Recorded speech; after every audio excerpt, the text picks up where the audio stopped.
محترم ناظرین، آج کے خلاصہ تراویح میں سورہ بقرہ آیات 180 سے مکمل اور سورہ آل عمران آیات 91 تک پیش کیا جا رہا ہے۔ رمضان اور روزے۔ پچھلے امتوں کی طرح تم پر روزے فرض کیے گئے ہیں تاکہ تم پرہیزگار بن جاؤ۔ ان روزوں کے لیے رمضان کا مہینہ مقرر کیا گیا ہے جس میں قرآن کریم نازل ہوا، جو راہ راست دکھانے والی اور حق و باطل میں فرق کرنے والی تعلیمات سے لبالب ہے۔ ارشاد باری تعالیٰ ہے کہ وہ اپنے بندوں سے بالکل قریب ہے اور ان کی پکار سنتا اور جواب دیتا ہے۔ چاند کا گھٹنا بڑھنا دراصل ایک قدرتی کیلنڈر ہے۔ اس سے تاریخوں کی تعین میں، حج اور دوسرے مہینوں کی شناخت میں آسانی ہوتی ہے۔ حج اور عمرے کی نیت کرو تو اسے پورا کرو۔ حج کے دوران میں شہوانی فعل، بدعملی اور لڑائی جھگڑے سے بچتے رہو۔ سفر حج کے لیے زاد راہ ضرور رکھو اور اچھی طرح جان لو کہ سب سے بہتر زاد راہ پرہیزگاری ہے۔ سفر حج میں کسب معاش کے لیے کوئی کام کرو تو اس میں کوئی مذائقہ نہیں۔ بدترین دشمن۔ دنیا میں کوئی شخص ایسا بھی ہوتا ہے جس کی باتیں بڑی بھلی معلوم ہوتی ہیں، وہ بار بار اپنی نیتی پر خدا کو گواہ بناتا ہے، لیکن دراصل وہ حق کا بدترین دشمن ہوتا ہے، کیونکہ جب بھی اسے اقتدار حاصل ہوتا ہے تو اس کی ساری تگ و دو فتنہ و فساد پھیلانے، لہلہاتے کھیتیوں کو غارت کرنے اور نسل انسانی کو تباہ کرنے کے لیے ہوتی ہے۔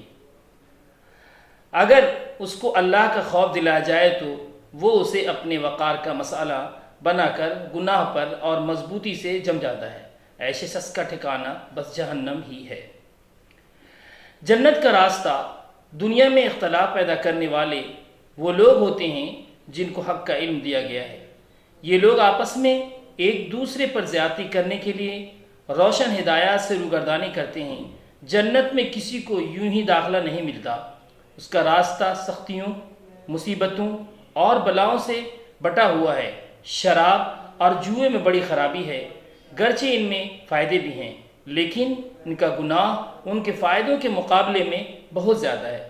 جو کچھ مال تمہاری ضرورت سے زیادہ ہو اسے راہ خدا میں خرچ کرو۔ یتیموں سے بھلائی کے ساتھ پیش آؤ۔ جہاد۔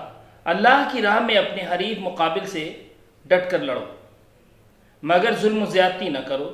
قتل کرنا گرچہ برا ہے لیکن فتنہ برپا کرنا اس سے بھی برا ہے۔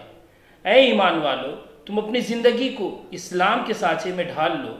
لوگوں پر احسان کیا کرو کیونکہ اللہ احسان کرنے والوں کو پسند کرتا ہے۔ کفار و مشرکین کے لیے دنیا کی زندگی بڑی مرغوب اور دلکش بنا دی گئی ہے۔ یہ لوگ آج اہل ایمان کا مذاق اڑا رہے ہیں، لیکن کل قیامت کے دن پرہیزگار لوگ ان کے مقابلے میں اعلیٰ مراتب پر فائز ہوں گے۔ دنیا کے رزق کے بارے میں یہ بات یاد رکھو کہ اللہ جس کو چاہتا ہے بے حساب رزق دیتا ہے۔ مومن و کافر کی کوئی قید نہیں۔ معاشرتی مسائل۔ مشرک مردوں اور مشرک عورتوں سے رشتہ قائم نہ کرو۔ یہ اپنے حسن و جمال کی طرف نہیں، آگ کی طرف بلاتے ہیں، اور اللہ تمہیں جنت و مغفرت کی طرف بلاتا ہے۔ حیض عورتوں کے لیے ایک گندگی کی حالت ہے، اس دوران میں ان سے قریب کرنا منع ہے۔ اس دوران میں ان سے قرب کرنا منع ہے۔ ہاں، جب وہ پاک ہو جائیں تو ان کے پاس جاؤ، کیونکہ تمہاری عورتیں تمہاری کھیتیاں ہیں۔ طلاق، عدت وغیرہ مسائل پر کلام کرنے کے بعد ارشاد ربانی ہے کہ عورتوں اور مردوں کے حقوق برابر ہیں، البتہ مردوں کو عورتوں پر ایک مزید درجہ حاصل ہے۔ بیوہ کی عدت 4 مہینے 10 دن ہے، اس کے بعد اسے اختیار ہے کہ وہ دوسرا نکاح کرے یا نہ کرے۔ نماز خصوصاً بیچ کی نماز یعنی عصر کی نماز کی پوری حفاظت کرو۔ نماز کے لیے فرما بردار غلام کی طرح کھڑے ہو جاؤ، سفر پیدل ہو یا سواری پر، حالات امن کو ہوں یا بد امنی کے، بہر صورت جیسے بھی ممکن ہو نماز پڑھو۔ خالص رضا الہی کے لیے مال صرف کرنا گویا اللہ کو قرض حسنہ دینا ہے، جسے وہ کئی گنا بڑھا چڑھا کر اجر و ثواب کی شکل میں واپس کر دیتا ہے۔ قصہ طالوت و جالوت۔ اللہ تعالیٰ انسانوں کے ایک گروہ کو دوسرے گروہ کے ذریعے دفع کرتا ہے تاکہ اہل ایمان کو امن و امان نصیب ہو۔ جالوت ایک ظالم بادشاہ تھا۔ موسیٰ علیہ السلام کی وفات کے بعد اس نے بنی اسرائیل پر مظالم ڈھائے۔ سرداران بنی اسرائیل نے اپنے قوت کے نبی سے کہا کہ وہ کسی کو بادشاہ مقرر کر دیں تاکہ اس کی سرکردگی میں جالوت کو شکست دے جائے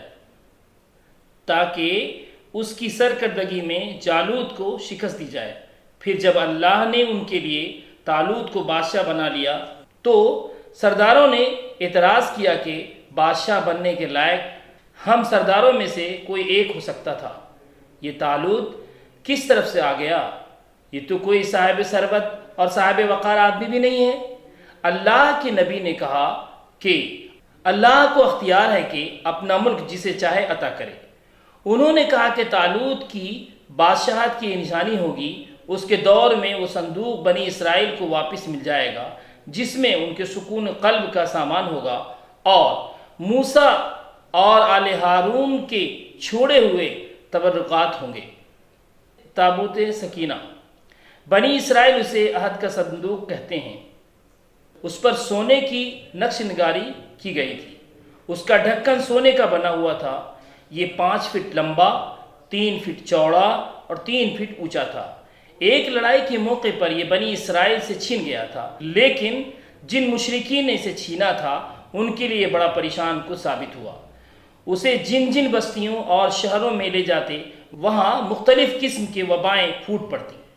تنگ آ کر انہوں نے اسے ایک بیل گاڑی پر رکھ کر بغیر گاڑی باندھ کے ہانک دیا۔ فرشتے اس گاڑی کو بنی اسرائیل کی طرف لے آئے۔ اس صندوق باز یافت بنی اسرائیل کی تقویت قلب کا باعث بنی اور ان کی ٹوٹی ہوئی کمر ہمت پھر بن گئی۔ اس صندوق میں احکام عشرہ کی وہ پتھر کی تختیاں تھیں جو اللہ تعالیٰ نے حضرت موسیٰ کو طور سینا پر دی تھی۔ حضرت موسیٰ علیہ السلام کا خود اپنا لکھا ہوا توریت کا اصل نسخہ بھی تھا۔ ایک بوتل تھی جس میں من بھر کر رکھ دیا گیا تھا۔ حضرت موسیٰ علیہ السلام کا وہ معجزہ نما عصا بھی اس تابوت سکینہ میں تھا۔ پھر جب طالوت بادشاہ بنا تو وہ بنی اسرائیل کا لشکر لے کر جالوت پر حملہ آور ہوا۔ اس نے اپنے لشکریوں کو راستے میں حائل دریا کا پانی پینے سے منع کر دیا، لیکن بنی اسرائیل کا پیاسا لشکر اس آزمائش میں کامیاب نہ ہو سکا اور چلو بھر پانی پی کر صبر کرنے کے بجائے خوب سیر ہو کر پی گیا۔ صرف چند ہی لوگوں نے عزیمت کا ثبوت دیا اور پانی نہ پیا۔ اسی قلیل گروہ کے ذریعے اللہ نے طالوت کو فتح و نصرت عطا کی اور جالوت مارا گیا۔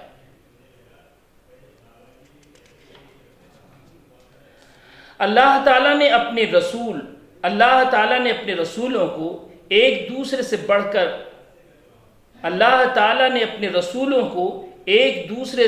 چڑھ کر مراتب عطا کیے ہیں۔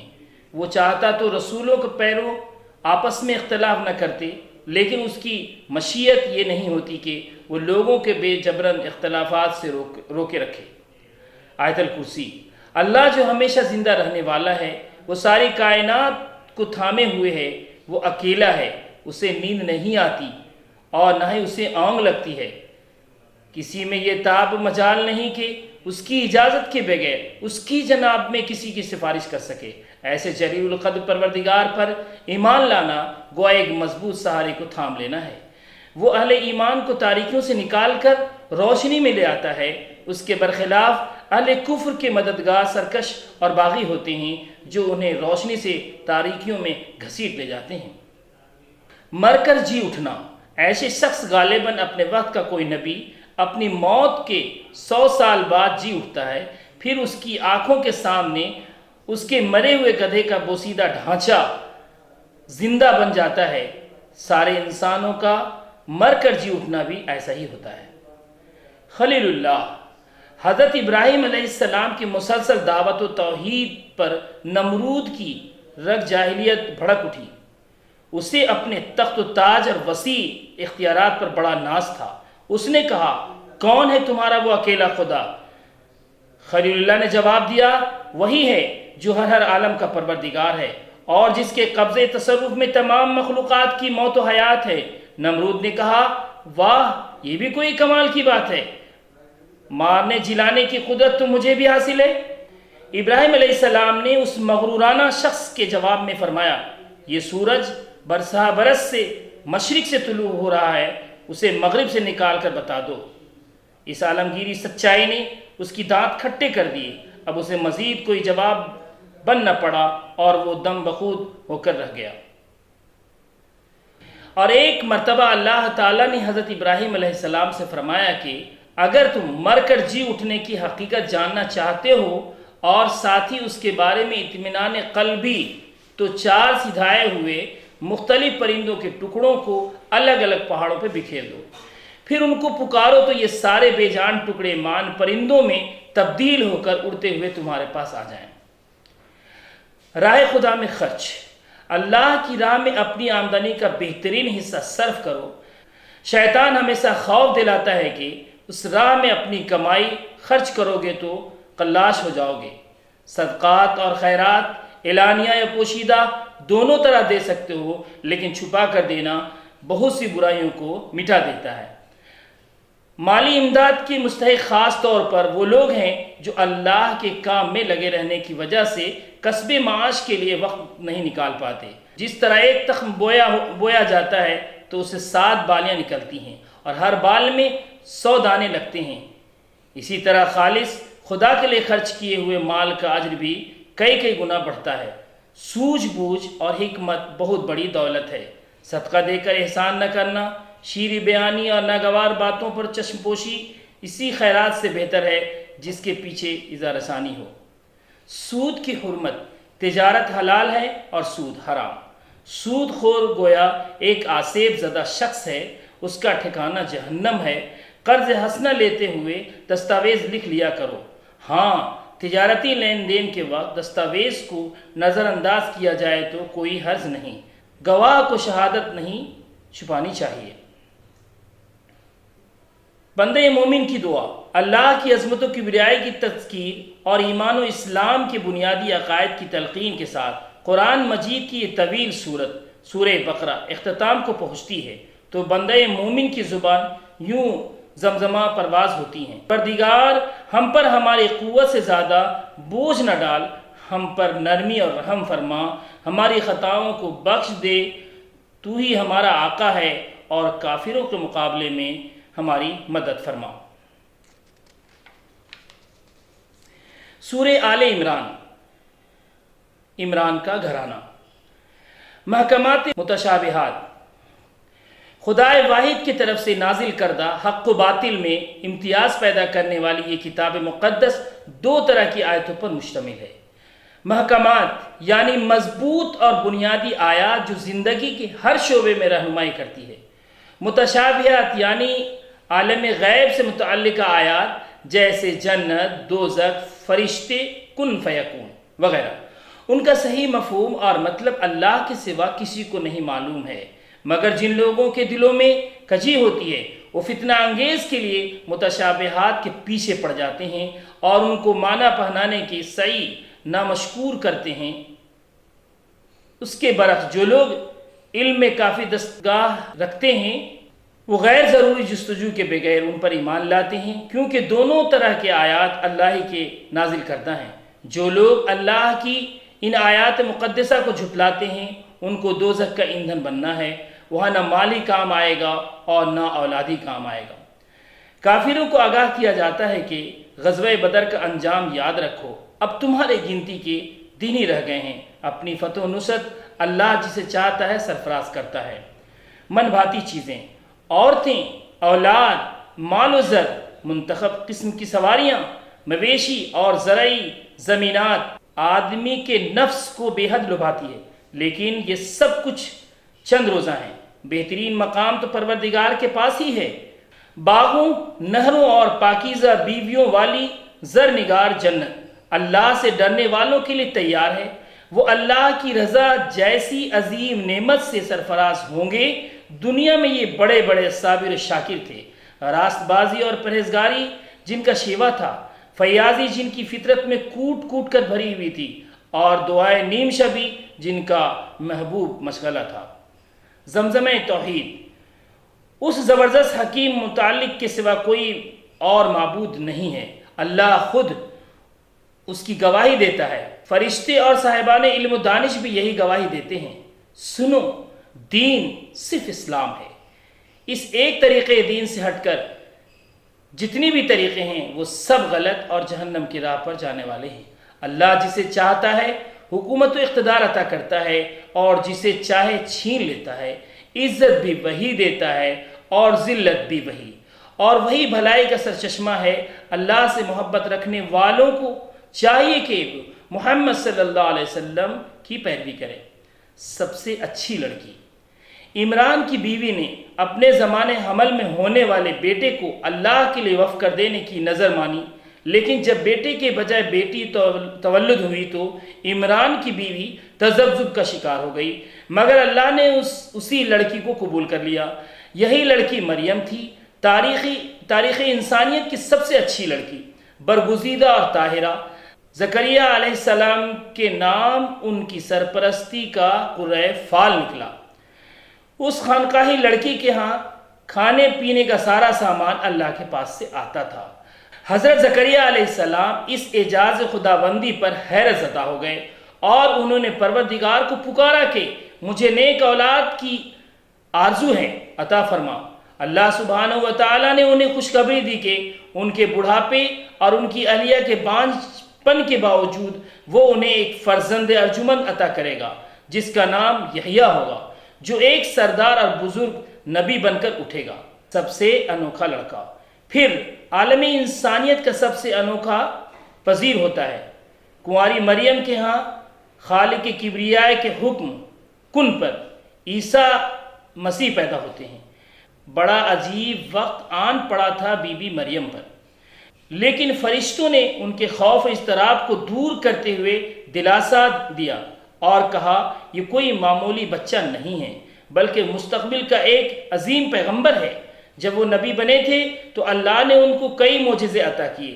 مٹی کا بنا ہوا پرندہ دمی عیسیٰ پر پھڑپھڑا کر اڑ جاتا، پیدائشی اندھا اور کوڑھی جناب کا ہاتھ لگتے ہیں صحت یاب ہو جاتا۔ کم باذن اللہ ادھر کہا اور مردہ جی اٹھتا۔ پھر ایک مقررہ وقت کے بعد اللہ نے عیسیٰ مسیح کو اپنے طرف اٹھا لیا۔ ابراہیمی نسبت، یہودی اور عیسائی، یہاں تک کہ مشرکین عرب بھی یہ دعویٰ کرتے ہیں کہ حضرت ابراہیم علیہ السلام ان کے طریقے پر قائم تھے۔ قرآن کریم نے اس کی تردید کی کہ ابراہیم علیہ السلام نہ یہودی تھے اور نہ عیسائی، بلکہ وہ مسلم تھے۔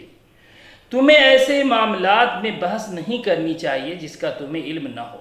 توریت اور انجیل کا نزول تو حضرت ابراہیم علیہ السلام کے صدیوں بعد ہوا ہے، پھر تم کیسے دعویٰ کر سکتے ہو کہ وہ یہودیت یا نصرانیت کے طریقے کی پیروی کرتے تھے؟ اسی طرح مشرکین کو بھی ان سے کوئی تعلق نہیں۔